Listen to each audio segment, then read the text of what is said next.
Hey everyone, coming to you from our sanctuary with some much anticipated news about our reopening plan. I was looking on this YouTube channel and I saw that it was March 13th when I posted our first video, and it was announcing that we weren't having in-person worship service and that we were switching to live stream services. Over 7 months later, we are finally ready to start in-person worship services. So the purpose of this video is to tell you how that's going to look. As we announced on Sunday, this Sunday, October the 18th, will be our very first service at 11 a.m. Each week, you're going to, if you want to attend the in-person worship service, you're going to need to RSVP your attendance. So every Friday morning, first thing in the morning, you'll get an email if you subscribe to our church newsletter. If you don't subscribe, the link to that is below this video. I'll also post the link on Facebook. Through that link, you'll give us all your information that we need so that when you arrive, we can go ahead and let you in and we know how many people from your family are coming. Now, as we said, this is a soft reopening. So what you can expect for the first couple of weeks is just one service at 11 a.m. You can expect about 50 people in that service. We really want all of you to be back here very, very soon and for us to be able to meet safely and comfortably, but that's just not a reality yet. So we will grow our capacity gradually and eventually offer a second service. But we've got to figure out how to get you in here registered and how to worship safely first. So it's going to be a process. Bear with us. As I said, we want you to attend, but honestly, some of you probably shouldn't attend. And by that, I mean, I don't want you to think that there is something extra spiritual about ignoring all the risk factors involved if you are in one of these high-risk categories, okay? There's nothing extra spiritual about ignoring wisdom from your doctors and coming to worship service anyways. So as you know this because it's all over everywhere, everything we're doing, those risk factors are if you're over 60 years old, if you have hypertension or diabetes, cancer or have had cancer, if you have a cardiovascular disease, an autoimmune disease, if you have HIV, if you're at risk for stroke, or if you have any sort of pulmonary disease, if you are at higher risk because of obesity or malnutrition, if you're pregnant, then you need to think twice about coming at this stage. We're praying for bigger solutions so that you're able to come safely. But please don't feel pressured to come. There's absolutely no shame in continuing to be a part of our community through the live stream services that we'll continue to offer every Sunday morning at 11 a.m. Now, please don't come if you RSVP and you realize the next day that you have a fever, okay? Or please don't RSVP if you've recently had symptoms like a fever or a cough or other respiratory issues. When you arrive, here is what you can expect. First of all, we want you to arrive early. When you arrive, you're going to queue up outside. Arrive early so that we can actually get everybody in and start things at 11 a.m. You're going to queue up outside, socially distanced and everything. When you enter our front gate here, your temperature is going to be checked. As you come through the front gate, this is a really small image, but down there at the bottom, we're going to sanitize your shoes and your hands and your bicycle tires if you rode a bike to church, which is perfectly fine. We'll have parking for that. And you'll move up the stairs and you'll get to our registration table. At that table, you'll tell us that you RSVP'd. We'll look on our list. We'll say, yes, you did. We will check your temperature and make sure that you're not running a temperature. If you have a temperature of 38 degrees Celsius or higher, like everywhere else in Bogota, you'll have to return home and quarantine and contact your EPS.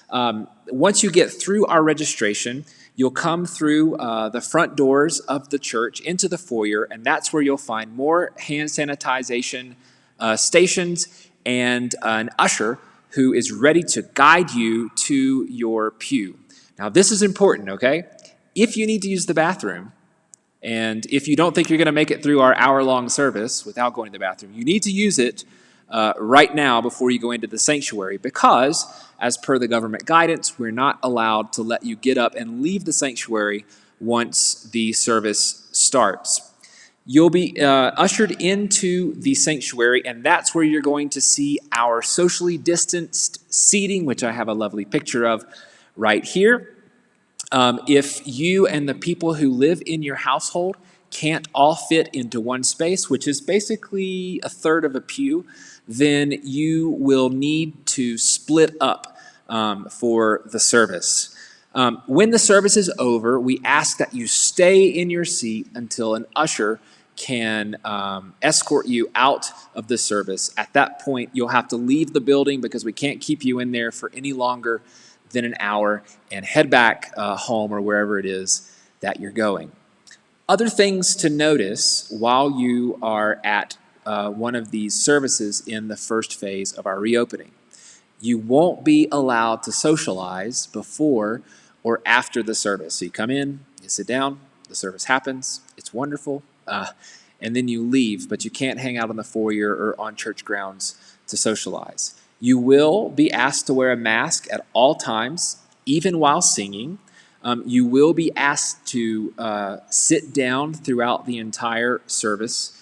Of course, as it is everywhere in Bogota, you're supposed to maintain a social distance of 2 meters. So we'll have people helping to guide you appropriately so that we don't crowd one another. This is really, really hard in a church like ours, but you have to avoid hugging. You have to avoid kissing. You have to avoid shaking hands or high-fiving or fist bumping. Maybe you want to elbow bump. That's okay. But we do need to keep our distance from one another. You won't have access to other spaces in the church, the playground or the fellowship hall, or anywhere other than the sanctuary and the restrooms. The windows in our sanctuary, yes, it is lined with windows, and the doors must stay open at all times. So I can tell you, because I'm in here right now, this room gets cold, okay? Especially if those windows are open and there's any sort of wind or rain. So you may want to bring a jacket so that you can stay warm during the service. We aren't able to offer translation in person like we do normally with the devices, but we will have translation on our Zoom call as we have always, okay? Or as we have at least through this pandemic. We won't be able to offer communion yet, and that is sad, but that's the stage we're at given the guidance that we've been given. We can't offer communion yet. We also can't offer refreshments before or after the service. We are not offering nursery or children's church or access to the playground. However, your children are allowed to attend the service as long as they can stay in the pew and in the socially distanced seat that you have. The resolutions that we are following recommend that you come straight to the service from home. We're asked to recommend that you not carry a lot of items to the service, big bags and stuff like that. Blankets, though you may feel cold, don't bring your blankets. And we also want you to let us know if you experience symptoms or if you test positive after you've attended one of our worship services, because we'll need to alert the rest of the community just to make sure that this is not spreading around here in our church. Okay, if you have other questions about that, vcorvacho, my assistant's email, is under this video, and you can email her and ask her any questions that you may have about the process, about registering, or maybe you registered but you need to cancel. She's the person that you'll speak with. It's been a long 7 months, and I am so eager to see each one of you and to give you a hug and for things to be normal, and we're not there yet. But this is the first step towards normalcy. We will get through this, and it may take a little while. Bear with us. We're adapting. You're adapting. I'm sure that it will be awkward for a little while, but we will get through this, and things will eventually get back to normal. In the meantime, let's pray. Let's pray that God uses this new season and this new gift of in-person worship to be a blessing on our community, to be a blessing through our community of worshipers as we want to encounter God in worship and experience the impact of his grace. So God bless you. Hope to see you very, very soon.